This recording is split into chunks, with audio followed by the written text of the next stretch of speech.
MeTV 24 Meridian proudly presents your favorite way to start the day. Welcome to Mornings with Scotty Ray and Candace.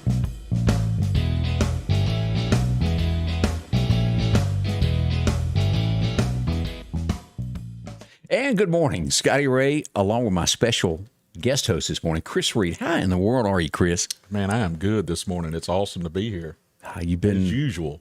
Been busy this week? Yeah, I have. I actually been busy doing absolutely nothing other than washing dishes and cooking supper for my wife. So what's your favorite Andy Griffith episode this week? I've actually seen every one of them. It's kind of it's kind of depressing yet funny at the same time because I see Barney, who was a police officer, and I'm not even one. Yeah, that's bad. Does your wife give you the one bullet, though? No, she hadn't handed that out to me yet. She said I'm actually not certified to carry one. Yeah. So she's such a huge support. Nothing like having your wife patting you on the back. Right, exactly. If this is your first time watching, we invite you in. You can see us on YouTube. You can see us on Facebook, Twitch, or join us live here on MeTV 24 Meridian. Now, what's unique about this is you can interact with us to where most TV shows you cannot do that. If you'll go to Facebook or to YouTube, you can communicate with us, and we can talk back and forth. You've got a question for Chris this morning. Pop that up. We'll do our best to answer that. A lot of folks watching today, and we welcome you. I wanted to do this before we got deep into the meat of everything this morning. Yesterday, Northcrest Baptist Church has done such an inspiration for the community of doing Love Out Loud Meridian. Right. Now other churches are involved, and it's just become such a huge community event. But they did the Touch-A-Truck yesterday afternoon. And these two here, I know them so well. This is little Anna, and this is her brother Hatcher that went out to it. And I wanted to share the pictures of them as they went out and looked at all the fire trucks and things that were there. This is Miss Anna here on the right, no Hatcher, her big brother there. As they go through, they got to sit on tractors, and they got to go to the fire trucks. And as you go, the Meridian Fire Department was out. Look at here, who else was there? Right. Some folks that you might have known. And it looked like the A-team there, the helicopter vac was there, and they got a chance to go through this. And this was the Touch-A-Truck, to where you actually get to go up and touch the emergency equipment that is offered around Meridian. And they've done such a fantastic job of letting the kids go out and see all that. I thought I would share that with everyone this morning. Most definitely. I mean, that's what it's all about is, when we talked about, and I've talked about before, about investing in our young people. And a lot of people, sometimes they say, well, it's just a waste of time. There's not enough for the young people to do and things of that nature. But man, my goodness, if it changes one person, and once again, I've heard this from Brother Doug Stokes, if it changes one person, was it worth the journey? Most definitely it was. And we have to have that mindset. So look at their faces and stuff, and expressions and things. So it's just important to invest in them. Let's start at the beginning. For the folks joining us, welcome. We appreciate y'all. And let's go back. What was this, a week and a half ago? I really thought, without a shadow of a doubt, that you were going back in as Chief of Police of Meridian. And then it goes in, and just like that, it was over. What happened at that meeting? What went on here? Yeah, and I know it sounds like we're beating a dead horse, but and also understanding that I'm not the only department head that has ever been voted out of a job. But I think the difference here is, obviously with the community support and not only the Meridian, but Lauderdale County and the surrounding counties throughout. I've received calls even from other states that have heard, and it wasn't specifically about me. I think it was just what made it so polarizing is there was no, I guess, justifiable or logical reason why, and we were in the process of turning this department around, turning the city around, and being proactive in our efforts with law enforcement. And then all of a sudden this happens, that it just kind of sent a shockwave locally. So it wasn't specifically about Chris Reed. It was just specifically about what the reasoning was, and no one actually received a justifiable reason on an that. Explanation of An explanation, correct. And, I always said that in law enforcement, I'm invested probably 22 to 23 years in law enforcement. All of those at Meridian Police Department, with the exception of the 4 years I was in Iraq with the State Department, that I always just felt like I would be able to walk away on my own terms. I would have thought so too. Right. I never thought that 4 new council members would send me away in a matter of minutes, but that's such as government. And again, for those, because I know you have probably been asked over and over, why did they vote no? And do you? I know you cannot get into the heads of somebody else. Is there an explanation, or is it just? I'm not going to get into, why they did. I'll only repeat, I guess, what was what certain council members communicated as to why. I think one particular one was that I voted no on Chief Chris Reed because he said he wouldn't enforce the firecracker ordinance and Firecracker ordinance? Right. And yeah, so I don't know where that came from. But once again, I think the decision was made way before that council meeting. For whatever reason, it is what it is, such as politics, like I've said before. I always said this, and I had a real good friend of mine who is in politics, but I used to tell him, I said, look, politicians will tell you what you want to hear until they get into office. They will. They'll do completely opposite. Having said that, it's understandable that no one person can change a government. It takes a group. It does. You have the legislative branch and you have the executive branch. So you can have one individual that's all for it and wanting to make change, but without the other group, it's just not going to get implemented. Now, and let's go ahead a week after that to where, was it last Tuesday of this week that the council met again? And right. And I'll be honest, I didn't watch all of it. I watched about 5 to 6 minutes of it. Am I understanding right that the mayor cannot represent like you again, any of these department heads that were put off? He can't, only the council, or do you even know? Correct. To my understanding is the mayor cannot bring back up a department head for either a revote or a confirmation. Even the council members that voted yes for a department head, they're not able to bring it up. It can only be done by the council members that voted not to confirm. They could actually make an amendment to the hearing of bringing up that individual as a department head for a confirmation. And you still have to have a minimum 3-2. Right. Vote. And right. From what I watched, I don't think that's going to happen. Just being completely honest, and I don't want to hurt your feelings, but I got a feeling they're not going to pull that back up. I think. Oh, no. This is gone with the wind, as they used to say. Right. So yeah. So I'll go into it, I guess, kind of, because some people want to know. It's hard. I'll just tell you this. We're battling two things within us. And I've said I think it's important that my flesh is weak and it loves to want to lash out and get revenge. Who doesn't? Right. It's kind of like Paul said: the things that I should do, I don't. The things that I shouldn't do, I find myself doing because there are members within my body that's warned against it. So I think what's important is planting seeds that have lasting effects. And so I'm going to continue to do that. But I will, kind of explain a little bit about the council and the mayor and the interaction that I had with them that I pretty much saw the writing on the wall.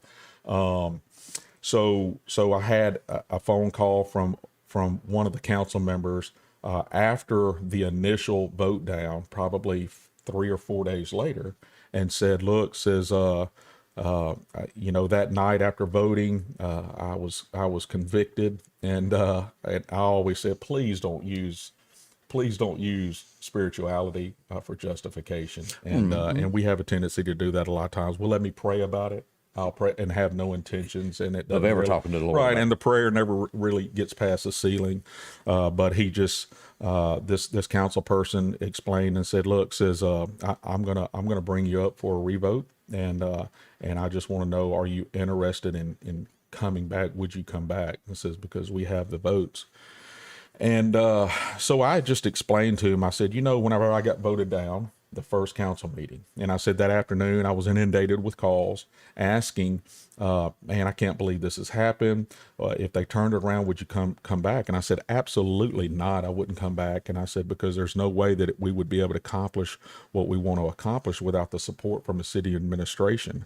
And I said, the reason I would not come back is because I'm not going to work for a city administration that was forced to bring me back. I said, it would never work. And I that said, makes sense. Yeah, you have to have 110% support from a city administration for any department to be successful.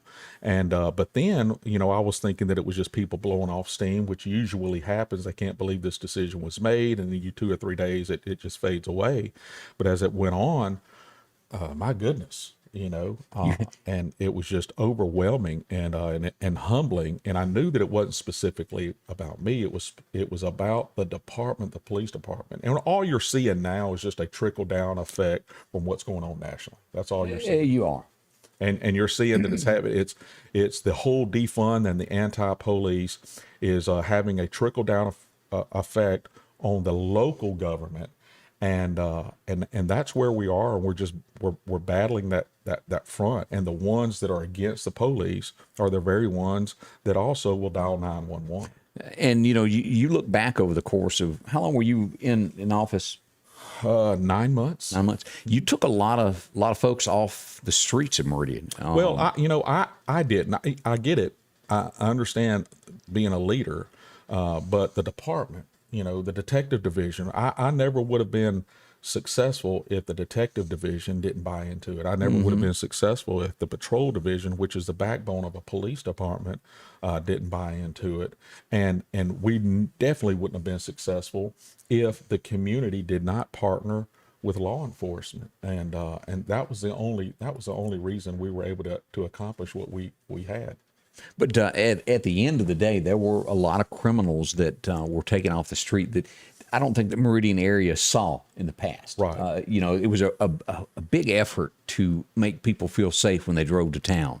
Correct. When you get out, you feel safe for your wife to go in a store. You Right. start, is it a feeling? It's a mood for a town to feel safe.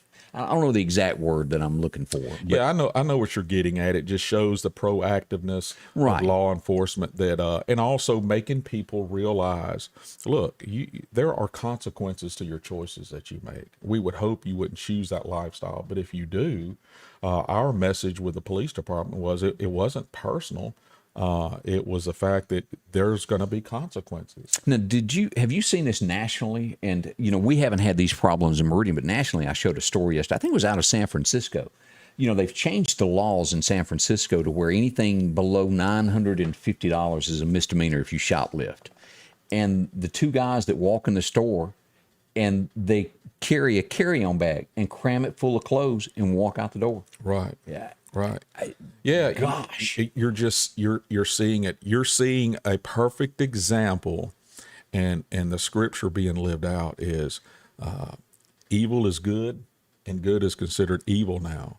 And you see that, and slowly they're just chewing away at morals. Right. They're chewing away at integrity and honesty and truth. Now those things are considered that if you're about truth and integrity, then you disagree with me. So obviously something must be wrong with you. So you're seeing that. It shouldn't surprise us, but the reason it actually does is saying, my goodness, we're actually seeing it. I mean, I think it's in Minnesota where the council voted to do away with the police department, and they'll come to a vote, and they're talking about adding, putting in social workers and mental health individuals. So, and that will go until, God forbid, they show up on the front door of what's going to violence, and they're trying to, de-escalate it or whatever with no experience, no training, and then their life is done away with, and then what they'll do is what we always have a tendency to do as a society is, well, let's wait for something bad to happen before we change, implement, revise, or amend policy. I mean, I've always just been a big proponent of preventive maintenance. Yeah, Don't wait for something bad to happen. Let's be ready. But it's going to take a social worker, or it's going to take a mental health person to lose their life going to a call because there's no police department, and say, well, let's rethink this. And I think even LA is trying to do that also. LA is huge. I cannot imagine and you know, and I feel for these folks. You know, even right now, you take a paramedic who shows up on the scene before the police get there. They run the risk of losing their lives a lot of times if they beat the cops there, because they're not trained to. You know where I'm going with that. I know exactly where you're going. So you're just seeing an effect locally of what's been going on nationally. We just never thought that it would get to this point locally. But it is what it is. We're going to take that a step further here in just a moment. So don't lose your thought as we talk about where the nation is headed and what's your thoughts on that. We're going to come back to that. First, let's talk about Joe. Joe is our friend out in Collinsville. If you haven't visited our friend Joe, drop in to see Joe. He really helps you out there. This week, they've got some great specials. Piggly Wiggly has got the mandarin oranges, $3.99 a pound for that 3-pound bag. It's for a 3-pound. Let me correct that. If you're looking for bell peppers, they got fresh green, 69 cents each, along with the red, yellow, orange, the bell peppers that are great for cooking. They've got all of that. If you're looking for barbecue sauce, a great deal on 99 cents for the Piggly Wiggly brand, including Heinz ketchup. 2 for $1, 2 for $4 rather there. The hamburger dill chips, $1.79. Also, if you got to have a little cream in your coffee, they take care of you. $1.29 there for that Piggly Wiggly brand. And one of the best that's made is brine bologna. Yeah, boy, if you need that, 4 for $5. Kraft Classic Ranch, along with Philadelphia cream cheese. If you're looking for a steak for this weekend, the family pack, the boneless, $13.99 a pound. Along with, if you're going to be cooking the chuck roast, those are great too, $4.79 a pound. Many other deals, drinking water to great Coca-Cola products, all at the Piggly Wiggly of Collinsville. Drop in to see Joe. He'll make sure that you're safe. And, well, it's a great price on everything at the Piggly Wiggly of Collinsville. Mary and I had just bought our first house together. We had plans to start a family. When an 18-wheeler hit us, our plans got put on hold. We made one call and Richard Schwartz stepped in. He was a calming force during that period of our life, and he was able to help get us the money we needed to fully recover. Our plans are back on track. From all three of us, thank you, Richard. Remember, I'm your Mississippi attorney, Richard Schwartz. I'm here for you. One call, that's all. And welcome back with Scotty Ray and Candace. And again, Candace is off this morning. She's out in San Antonio. Her son is graduating from the military, his boot camp there. And let me see here. I want to say for the folks that were asking about that, she sent me a picture. Here it is. Well, let's show Candace. She finally made it to Texas there. And there she is. Airman Colton Moffitt. He has graduated. Wow. So congratulations to them. Yeah. Serving our military. And wish them luck on their adventures. She's got a lot going on out there. You know, as we were talking just then about where society is handled and where it is going, and I really think that you back up my thoughts on this. All of this, and tell me if you disagree, starts with the family. It goes to taking your family to church as to where we turn out as a society, of teaching our young folks where it all begins. You know, a little religion doesn't hurt anybody. Right. I agree with that. You know, I sometimes catch myself saying, if we would go back to our grandparents and great grandparents, how their foundation was God. It wasn't religion. Their foundation was God. That was a praying generation where they prayed for generations to come and their family. And we've kind of lost that. You know, it's easy. Why is it easy for us to go on Sunday morning and fill the churches on Sunday morning, but it's hard to pray and read your scripture by yourself? Is because people don't see you doing that. Yeah. They see you going to church, and you have a tendency to seek the praises of men rather than God. Yeah. And that's what it is. Yet our churches are full, but yet look at the day and age we're living in. Look at the look at the world. You're basically saying practice what you preach. Yeah, correct. Correct. And I'm speaking to myself. Oh, every one of us. Now. I'm a sinner every day. Yeah, I'm speaking to myself specifically. You know, whenever when God reveals something to me, He's revealing it to me not to tell someone. He's revealing it to me for a reason. And so we just kind of lost our way. And so it shouldn't be a surprise why we're living and what we're living in. Is because of our life. We've left our first love. You get what I'm saying? We can make all the excuses you want. He lays out the foundation, what we should do, and we just choose not to do it. Well, let's back up. We had the council meeting. You wrote it down. Mm-hmm. And I think for most of Meridian, they were shocked over that, and the surrounding counties. Had you spoken with the mayor before that? Did y'all meet? Did you get any sense that this was going to happen? That maybe he talked to council members and maybe he felt there wasn't going to be a positive vote? Did any of that go down? Right. None of that occurred. None of that was communicated to me. I'll just tell you from the standpoint of this: if I was a mayor, and I'm not going to speak on behalf of Mayor Smith, but if I was a newly elected mayor, and he was elected June the 8th, well, June the 9th, obviously, I'll be over 500 city employees. The first thing that I would do June the 9th is meet with all of my department heads that's going to be running those departments. And the purpose of a department head is to run that department. And so that would be my first thing. But reality is, look, any newly elected mayor, any governor, any president, they know who their administration's going to be. Yeah, they do. know who their department heads are going to be. They know that. So June the 8th was the election. Well, I didn't have an opportunity, or I wasn't called in to meet with the mayor until the day before I was voted down. And so during that time frame, I had a lot of people saying, well, it may be because of this and maybe because of that. And then I realized that saying, hey, he has a lot on his plate. He's been retired for years and years, and the police department is not the only department that he's going to have to deal with and address and form or whatever.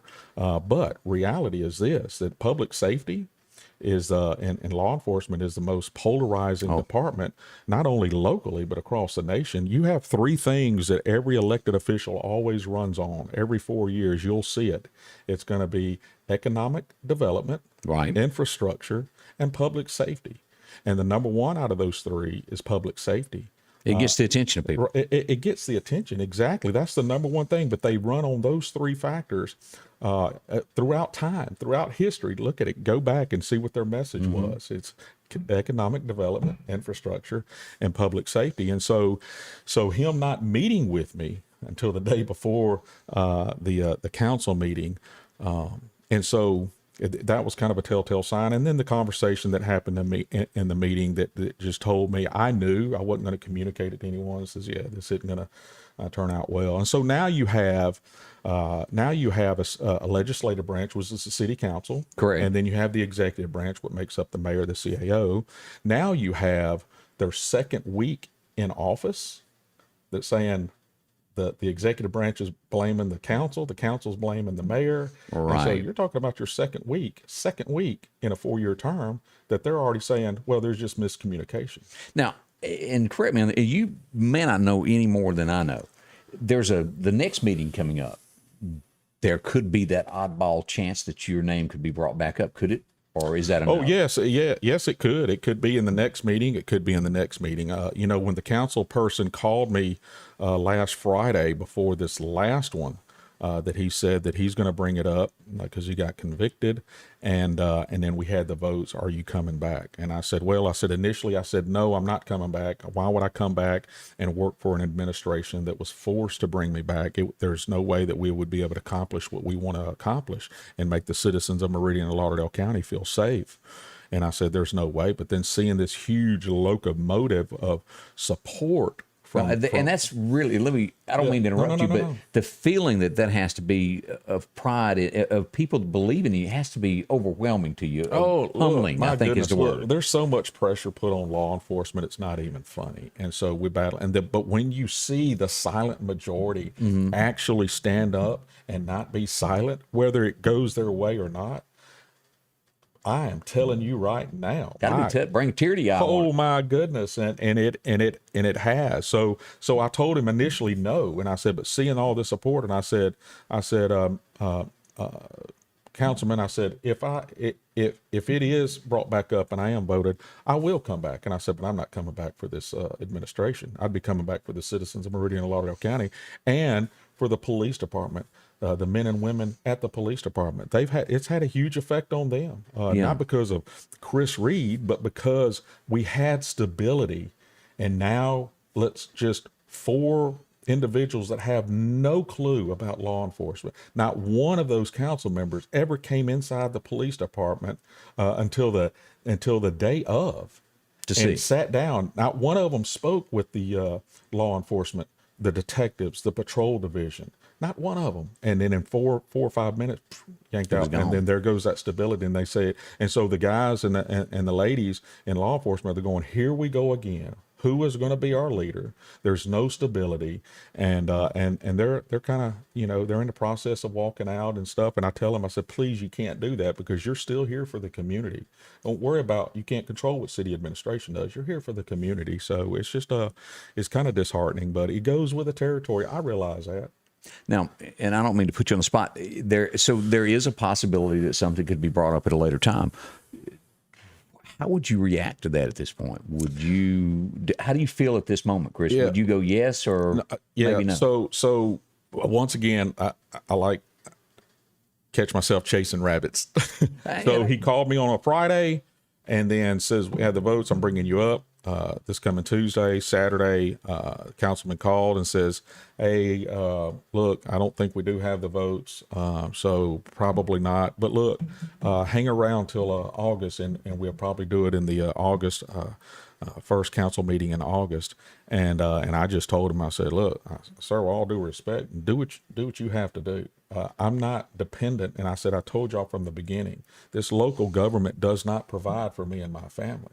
I'm not going to sit there hang on to indecision. When you have a council and mayor blaming one another, right, and you can't even communicate, yet you want me to hang on, I just can't do it. I can't. So I have peace about that. Nothing surprises God. I'm obedient to him. I'm not obedient to this council. And so I just see with this decision and this indecision, this miscommunication, how could it ever work? It's just, that's just my opinion. Look, but God could have other plans. Right, it may get turned around and just be, just work so smooth. But the important thing is make sure that the citizens feel safe. That's the goal, not to elevate or advance someone in the council, elevate or advance the mayor, elevate or advance Chris Reed or a department head. It's that the citizens want to feel safe. Period. That's it. That's the goal. And, we're just like any other community that's had crime. And boy, as you pointed out, your detectives are the detective department, the police department, and the guys that wear the blue that are in that car every day that pull over. So many people don't realize what they face when they. What year did you start in the police department? 99. 99. When you get out of your patrol car, and I watched this, and I think I sent you the video to this when it first come out of the, and as you were talking about, the council didn't come in and talk to the police officers, but it was a guy from Nashville that I watched. There was a police officer makes a ordinary stop. He pulls over and the woman opens the door and she steps out. It goes as a normal conversation. Where's your driver's license? Well, she can't find him there. And he's being extremely nice to the lady. Stand here, lean against the car so I can watch you. And she won't do it. She just keeps, and she convinces him that she needs to get her driver's license out of the car. And he's standing there, and normal conversation like me and you here. Right. She gets in the car, she opens up her purse, and it looks like she's digging for her driver's license. And the next thing you know, she whoops out a pistol and starts firing at the cop. And he's hit. You can see the bullets hit his chest from his camera. Right. And he pulls his gun, he fires back, and he hits her as well, and she drives off, and she dies a few blocks later. But you don't understand what a cop goes through, what's going through his mind, what some seemingly meaningless conversation that escalates into nothing goes back to that other conversation. Yeah, I think the mindset of law enforcement today is because law enforcement is so polarizing now. You had several incidences involving law enforcement that had national attention. Right. And so what the mindset of law enforcement today is, and exactly what happened in Nashville with that officer, I saw that, was fear of liability. Their mindset is fear of liability. 20 years ago, 25 years ago, we would never allow an individual to get back in the vehicle. It's actually psychology and understanding the human body and how it reacts to stress. And seeing those expressions from that individual, we would have never allowed that person to go back in the vehicle and start digging around. Yeah. Never, ever. But now we do that because of fear of liability. You didn't let my client go back in there and get this or get that. Whereas before, 20 years ago, says, hey, man, where's it at? What's in my purse? Where's your purse at? It's on the console. Okay, stand right here. Let me get it. Yeah, and I've seen that. And but we don't do that now because fear of liability. You can sue anybody for anything, and automatically they're going to take the sides of the individual and not law enforcement because of a thing that's going on nationally. And I brought that up, that whole little scenario there, for one reason is you don't become a police officer for the money. It's because it's something that's in you. You feel like that you want to protect and help others is why you do that. Right. And I brought that up as the example of someone that this ain't about money. That's right. Those guys could make a lot more money doing something else in this world. Yeah, they could. And look, I never even in the position that I've been in, I've never even advocated about give us more money, give us more money, give us more money, because not one person ever got into law enforcement or as a first responder at the fire department or whatever because of the money. Right. But having said that, not one individual knowing what they were going to make coming in, they weren't forced to sign that contract. That's true. And so that's why I never advocated about we need more money, we need more money. Look, the reality is this, not whether law enforcement or anyone else, the more money you make, the more you spend and the more you're going to want. Yeah. That's just reality unless you're just financially mature and reserved. I wish that even myself could go back to like my grandparents where, you know, they saw a penny, they picked it up. Yeah, absolutely. We gather pennies up now and we throw them away. Yeah. That's the way the world has turned out. That's the way we're just living in a different world now. So at this point, you haven't spoken to the mayor since that last conversation. Yeah, you know what's kind of not disheartening. I'm going to quit saying that because look, I realized that probably a week after the election that I kind of saw the writing on the wall, but.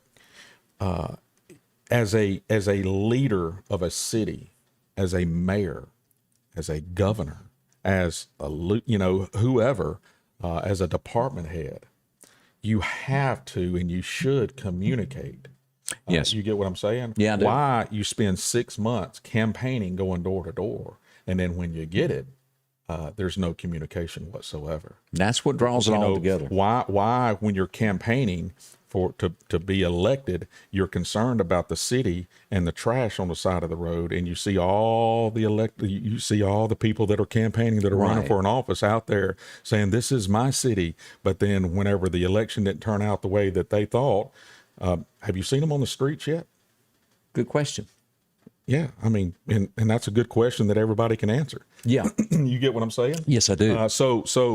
But I have received, I received a phone call from 3 of the council members that voted no. They called me that voted no. I've still yet to receive a call from the mayor who put me up to confirm me. No problem. So I understand he has a lot on his plate. He's not obligated to call me. I don't expect that. But as a department head, you would think that the first individual you would communicate with in a department that's the most polarizing, not only locally but nationally, that you would reach out to them. Hey, tell me the direction the department's going. What are you doing? I see that there's a lot of crimes being solved. What are we doing in regards to bringing new officers in?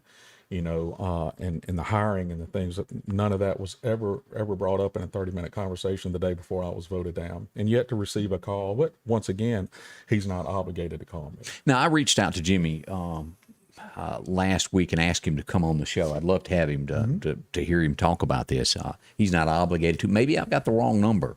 Maybe I don't have Jimmy's. If you're watching Jimmy and you'd like to come talk, I'd love to hear from you. I'll be glad to. You can connect me on Facebook or any of that and get in touch with us. We'd love to talk to you and hear your side of the story, what went on, if that's out there. So the door is always open. By no means are we giving a one-sided. We'd love to hear from all sides of that. So we're now a couple weeks. What is next for Chris Reed? What is your next move?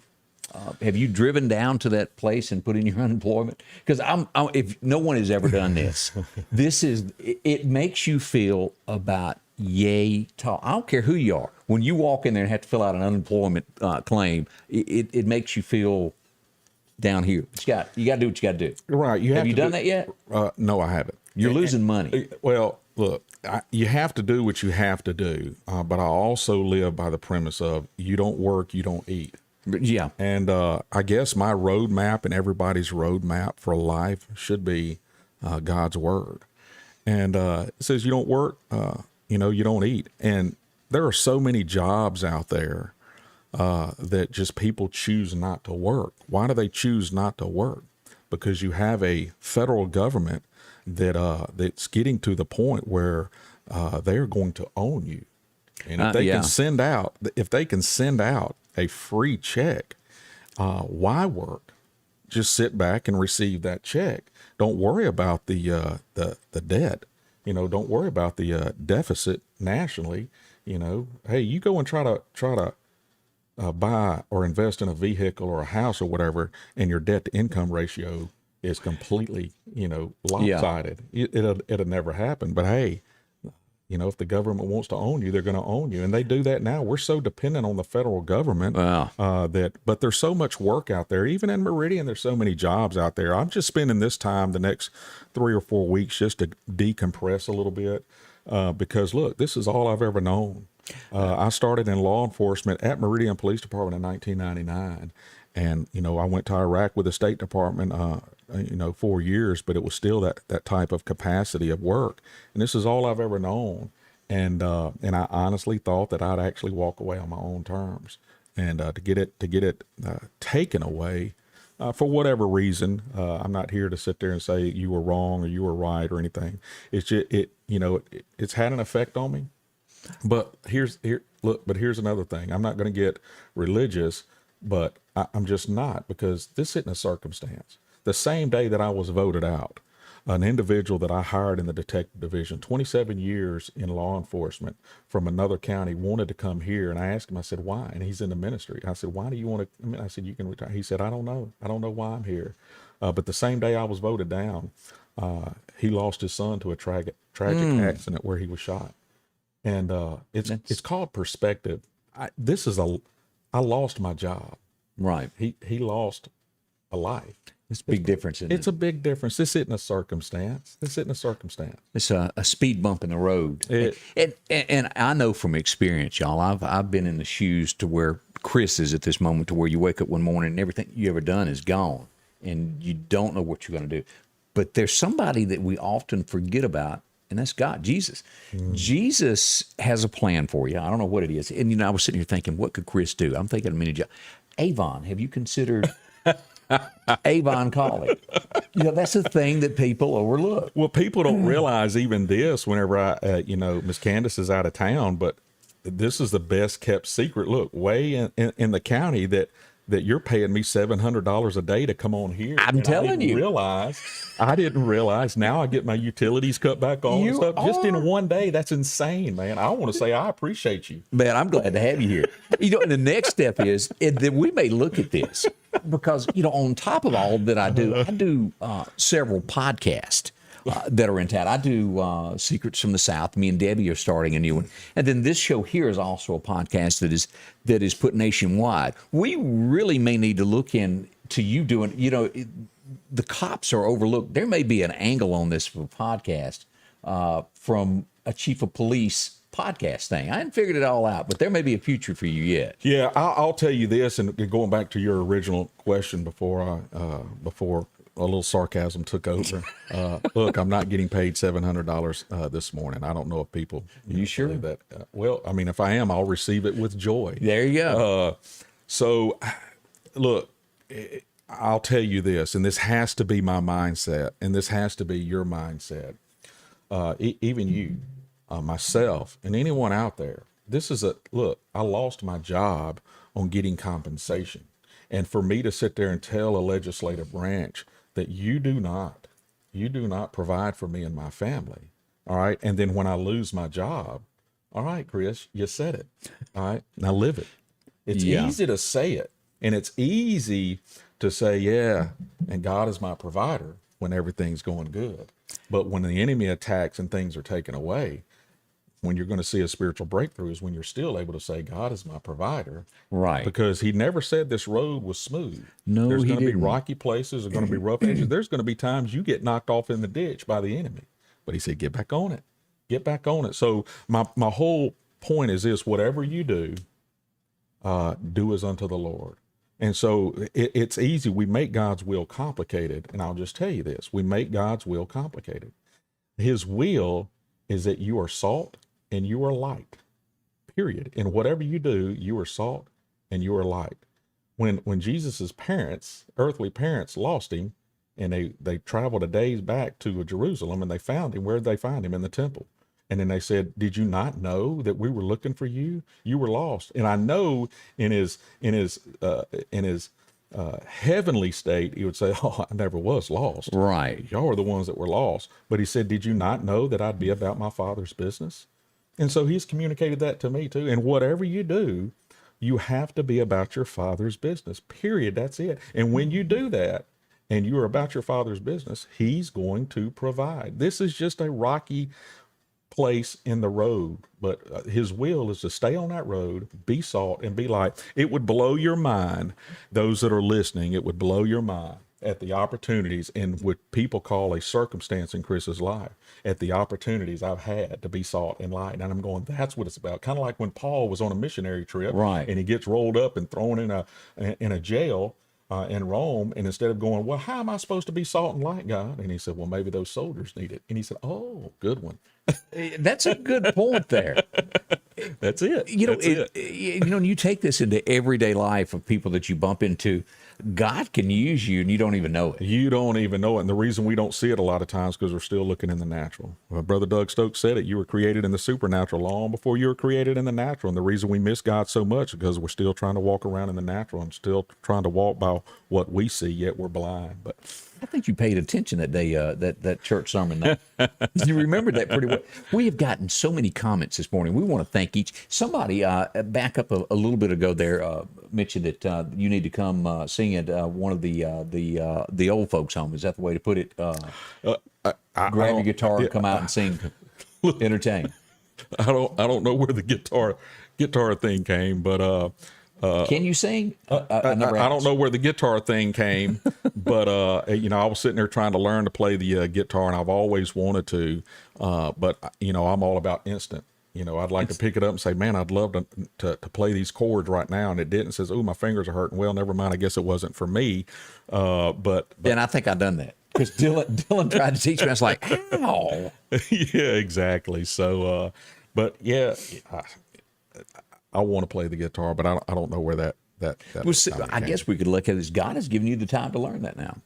Exactly. Exactly. I'm messing with you. Look, you can't say that time's not on my hand. There you go. Let's talk about our friends at Snowden and Company Real Estate. If you were looking for a home, they have exactly what you're looking for. Amanda, she's one of the sweethearts around Meridian. If you haven't visited with them before when it comes to buying a home, talk to them. She has so much to choose from. If you're selling your home or buying one, either way that works. If you're looking for that dream home, she probably has it. Now, you can visit them online at Snowden Real Estate. Call them, drop by. If it's time to sell, there's a big high demand right now for your homes. As you go into this, what can they do for you? And that's snowdenrealestate.com is the address there. Extraordinary marketing strategy. They've got professional quality photos that show the home. Used to, you had to go actually look at the home. Now, well, you can go into the home and take a look at it before you arrive. Make sure it's what you want. Hands-on, coordinated, just like it'll be there. They'll be there to the end at the table there to take care of you. Now, Lauderdale, Kemper, Newton, Neshoba, and Clark counties is where it all takes place. That's the homes that they take care of in these counties here. They'll be there today until 5 p.m. Now, if you want to make an appointment for tomorrow, you can call before the close of business today, and they'll take you out and show you home. They're going to be closed on Sunday, just like the rest of us. They're going to be heading off to church on Sunday. But see her. Find out why so many people use them. This is their third year of business. This is Amanda. You'll recognize her face. She's around town, and she'll help you any way you want. Certified real estate negotiating expert, a designated seller representative. Poplar Springs Drive is where you'll find them. Snowden and Company. See them today. When a semi-truck hit me, I had to survive. I promised the little girl I was going to read her a story the next time I saw her. My son called Richard Schwartz. He helped me every step of the way and got me the money we deserve. I'm here for you. One call, that's all. And welcome back to Scotty Ray Chris as we do this. And we sure are missing Candace this morning.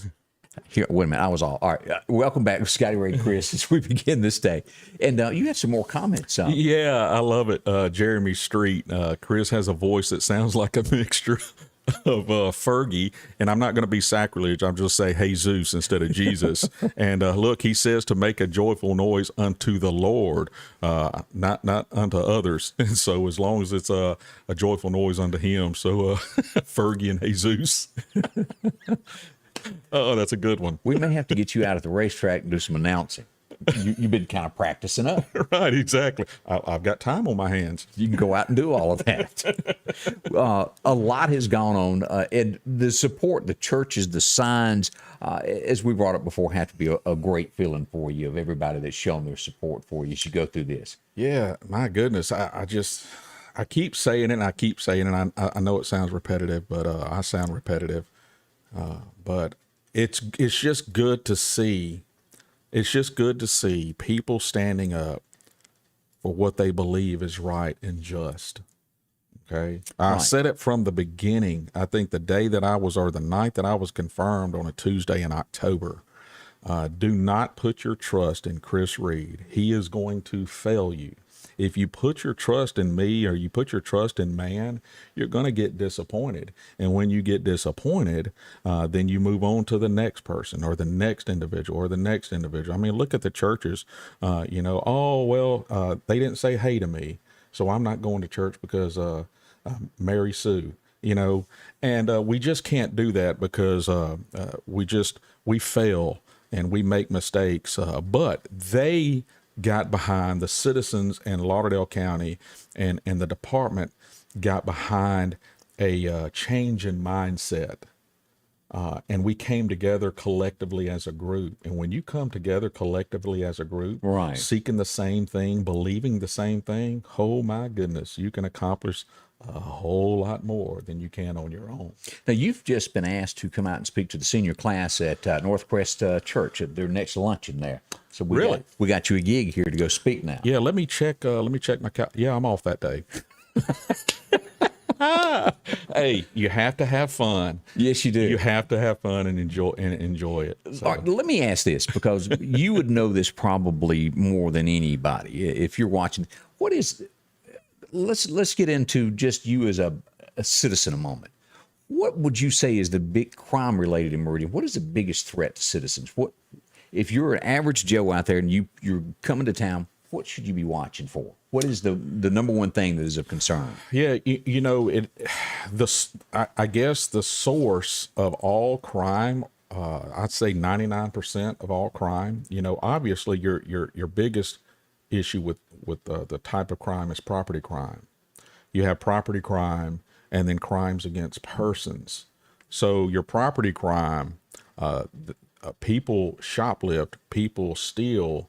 People take something that's not theirs, not because they need it, is because they have to have it to fuel something that they're going through. An addiction of some sort. An addiction, plain and simple, period. Look, we've got it where we had a lot of the rundown hotels on the frontage roads where that was just a haven. And people say, why can't you do anything about it? Well, you're talking about your homeless population, and there's two types of homeless here in Meridian. Is your homeless, and then what we consider your transients. Homeless are those that some people can't help it, your veterans and things of that, and then your transients who choose to be that way because they can shoplift, they can steal from others and go back and sell it for their next fix. And so you see that. So a lot of these rundown hotels was considered a hub. We knew that, but we can't pull up on a homeless person and says, hey, turn around, put your hands behind your back. You're going to jail for what? Well, being homeless. What do you think? Yeah, you just can't do that. It ties our hands as law enforcement. We can only offer programs and assistance, but if they choose not to, and there's so many times that we have gotten out with them, says, what are you doing here? I don't want your help. Leave me alone. I like it here. And so it's just it's something we're about. But property crimes obviously is the main thing, and that's everywhere across the So nation. don't leave anything valuable if you go to town where it's visible through your window. Yeah, you know, there are a lot of different measures that we try to tell people, especially during the holidays, major holidays, Christmas and things of that whenever people are shopping, a lot of times they just leave bags and everything inside. Look, it takes 3 seconds to walk by your car and says, "Ooh, I like that." Bust the window, take it, and roll on. You know, and then you come back out and says, "Oh my goodness, I can't believe that happened. It's the police's fault." Yeah. All right. Let's go to the next question. There's been a lot of talk about this in town, and I'm not sure what you know about it. This is from the cuff of where this is coming from. Somebody brought it up. The Clydesdales, the horses in Meridian. There is a lot of talk about these horses being mistreated. Correct. What do you know about it? Yeah, I'll said this from the beginning, that if your only platform is social media, I'll never respond to social media. When all this got spun up, not one time did I receive a call until after it was put on social media. Okay. And it's kind of ironic that a week prior to that, we had an event downtown where Blaze and Maverick, the Clydesdales, were there, and everyone was praising the horses. Everyone. When one of my mounted guys went out of town, he housed them at the Ag Center, and the Ag Center and those there that run that support us, and it's awesome. But not one time did they call me prior to putting it on social media. Not one time did they call the vet. Look, those horses were insured and are insured by the city of Meridian, so we have to go by what the expert is, which is the vet.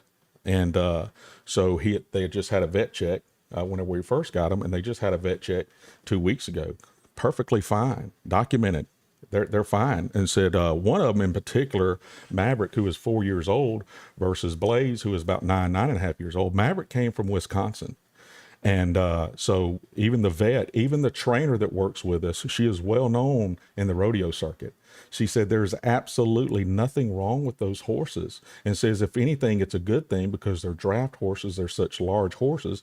He needs to drop some weight. He's going to drop weight coming from Wisconsin, the climate change, but there's absolutely nothing wrong with them. So the vet even did the documentation and said, no, there's nothing wrong with them. You can up their diet depending on how often they are ridden in this heat and in this humidity. That you have to be careful on that. So it's good that they drop a little bit of weight. The reason he looks smaller than Blaze is because of the age difference. Okay. And but once again, it goes with the territory. I have yet to even comment on a social media post. I'm not going to. Now, are they still because I've heard all kinds of things and I don't know the truth. Is that unit still together? No, they're not together. This administration is doing away with them. One of my guys who does rodeo for kids and things, I hired him to be a mounted officer. He's got the certification that he said, Chief, if you leave, if they get rid of you, then I'm going. I came here for you and the program that you were starting. The whole purpose of the mounted patrol unit was officer presence. Right. Officer presence downtown. Officer presence usually deters a lot of stuff. It's kind of like having a radar. I mean, kind of like having an alarm sign in your front yard. It's a deterrent. You don't know how much it's prevented because the crime hadn't been committed. Officer presence works the same way. I'd rather have it and not need it than not need it and have it and say, man, we should have had more officers downtown. So it was an officer presence. It was public relations. Look at how many kids it affected. Oh, yeah. And had a profound effect on them. You may never see the change in that child, but 20 years down the road, it says, because my interaction with a horse. That goes to show you God uses the foolish things to confound the wise. We think you have to be a theologian. We think that God can only use you if you're a preacher or if you're a singer. And we have missed God so much. So it had a profound effect on the young people. But this city administration wants to go a different direction. I get it. I understand. And I think one of the council members even commented on one of those social media posts. Not once did he call me and ask me about it. Not once did he call the vet and ask about it. No, hey, it's on social media. My goodness, it must be true. So we get our news from social media. It's got to be true because, look, it was on Facebook. Somebody typed it out. So we don't know if the horses are going to be sold, they're going to be given away. What's going to happen, do we? Right. I think, And you're not in a position, I know, to right. know I that think anymore. right now, and what I heard yesterday, which is a good thing, is you had a private individual to allow them to come in the pasture and graze and stuff. That's the great. reason they can't eat 24/7 is especially when they're being worked. Their draft horses is colic, having an issue with colic in this weather environment, and you don't want to feed them and then jump on them and really work them or anything. Look, I'm not a horse guy. I'm an idiot when it comes. My daughter was in the rodeo. Miss Jean Reed and Mike Reed. Oh, my. Logging. Oh, yeah, boy. Look, that's basically her second mother. And she trained her, and Brookie, my youngest one, they're horse experts. But Did Jean ever tell you that she used to be the lifeguard at Scuba, Mississippi? Did she ever tell you that? there's a creek, right? It is Waholic. So there's a lifeguard at the creek. That's awesome. That's awesome. Let's talk about our friends, at Master Flow Plumbing. They want to help you out with anything that it needs. Now, what they do is from the Hattiesburg area all the way to the Mississippi Gulf Coast. If you've got a problem, they do this. So many problems happen underneath your home. After a period of 10, 15 years, things crack and break. Well, they can fix all that. They'll tunnel under, get it fixed. If you've got plumbing issues from the road out, and this is that old clay pipe that used to be used a lot. A lot of homes still have this. They can replace that. A water line that's been run over. Or maybe you've got roots that's grown through this. Maybe you've got this issue of underneath your home, it's leaking and it's coming through the slab. That's what all of that looks like. If you got a leaking slab, they can reroute this. They can get under the home, fix that where pipe is either rusted or just simply broke through the years. If you need a faucet, you need a handle replaced, Master Flow Plumbing is there to help you out. They do all of this. Here it is right here. 90 days, $90, 90-day guarantee. No charge to come up whatsoever. Check them out. That's Master Flow Plumbing. They'll help you with anything from toilets, to getting your tile put in your home. Master Flow Plumbing. See them today. Give them a call at 228-870-0471. That's Galen and his gang. They'll help you out. My dad was a farmer. My granddaddy, too. I was always pretty proud of that. When my truck was hit by a company vehicle, I thought I was going to have to sell the farm. Thanks to Richard Swartz, I didn't have to. I'm here for you. One call, that's all. Oh, we got to straighten it out. Chris is, that is crooked, isn't it? We're going to be doing some changes in here, making it a little bit better here in the next few days of adding on and some more room in here. We had someone bring up, let's see here, about a sawmill? Yeah. Anthony Rawson, that is awesome. He said, I'll put you to work on my sawmill stacking lumber. Let you shoot a deer or two for meat. Sawmill sounds like it's manual labor, and just be reading that, it caused my hands to seize up with arthritis. So I don't know if it is. If it's not manual labor, please get in touch with me. Oh, boy. Let me ask this, because it was put on social media. It's got to be so. So let me ask this. Because it really, I did see this mentioned numerous times, and I'm going to catch Chris off guard on this question. And you'd probably have to get an apartment to make this to work out. Would you ever consider, because there's so many people that like you, would you ever consider running for mayor down the road? You know, I did a big post about the overwhelming support from the citizens in the community. And at the end, I said, I'll see you in 4 years. Yeah, what did that mean? Right. Like you're taking a vacation? No, I'll just say this, that God's ways are not our ways. And he has told me numerous times, because I am so stubborn, is quit trying to figure out my ways. Mm-hmm. You just be obedient to what I've called you to do, no matter what capacity that is, that you may not understand it and say, what in the world do you have me doing here? Quit trying to figure it out and just be obedient. You're stubborn. And I am. So who knows? I'll never say no, because usually when I say no, you have to eat your words, don't you? Yeah. Then the good Lord says, "Oh, you like that, don't you?" Well, I'm just going to show you something. My intentions are not to run for mayor, but we're 4 years away. Yeah, you're not going to rule that out. No, never ruled anything out, because especially if you're wanting to be obedient to God, you will be involved in things not to elevate Chris Reed, but to advance the kingdom and invest in the kingdom. And if it's digging a ditch, if you can be salt and light and invest in the kingdom digging a ditch, he may have you digging a ditch. So we may start seeing because individuals do what they want. Some Christopher Mayor signs around town. Maybe we need a little office to set this up. Yeah, I will tell you this: no one man can change a government. I told you that from the beginning. That even though you have a mayor, you still have a council. That's right. And I will tell you this: I think in all of this, that in 4 years you're going to see a huge voting turnout. I think so. Because they see the importance and having a freedom to vote and a right to vote and take advantage of that. So you'll see a big change. All right. We thank y'all so much for dropping by. I'll be back Monday morning. Chris, thank you so much for dropping by. Oh, thank you so much. And I'll get the check whenever I leave. We'll see y'all Monday. Thanks for being here with us at Scotty Ray's Weather. Scotty Ray's Weather is brought to you by